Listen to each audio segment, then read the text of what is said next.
Hello guys, welcome back to another football tutorial video.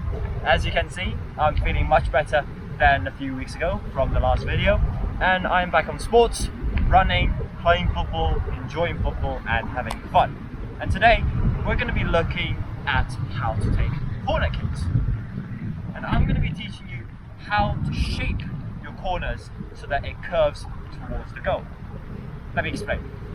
So let's say this is our half of the pitch and we're shooting that way. You will see that there will be one corner to the left and another corner to the right. What we're going to do is teach you how to take corners on the right side with your left foot, or if you're right footed, vice versa, taking corners from the left to the right.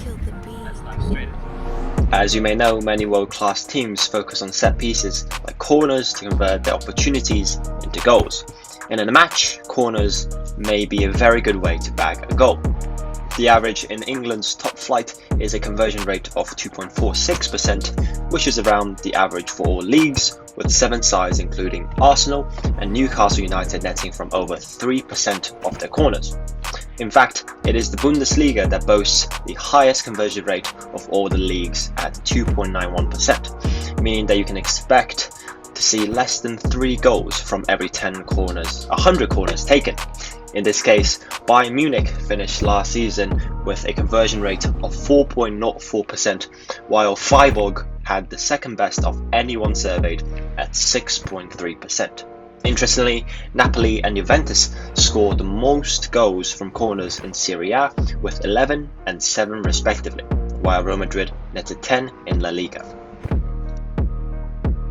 Let's talk about some techniques. When taking corners, it's very similar to taking free kicks. The only difference is that you want to take a bit more steps than you usually would for a free kick. This will allow you to get more power and spin on the ball, and the faster the ball travels, the less time you give to the defenders to react and less time for the goalkeeper to decide whether they should come out or not.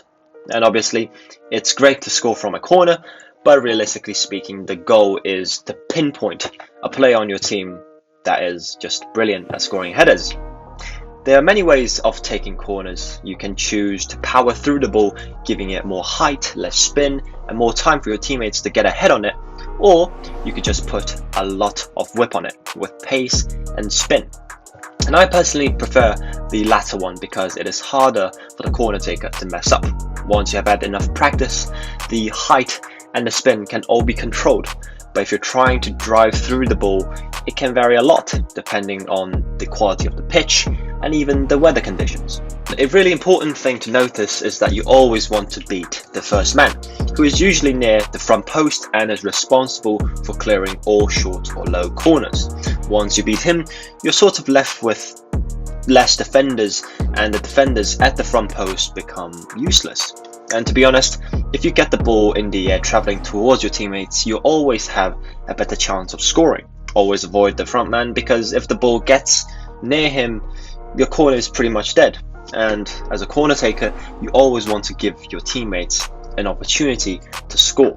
In order to avoid giving out short corners that can be cleared easily, try to aim lower in the ball to get it up in the air.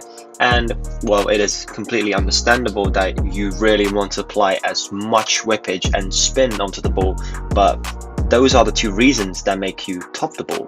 And if you do top the ball, things become slightly embarrassing.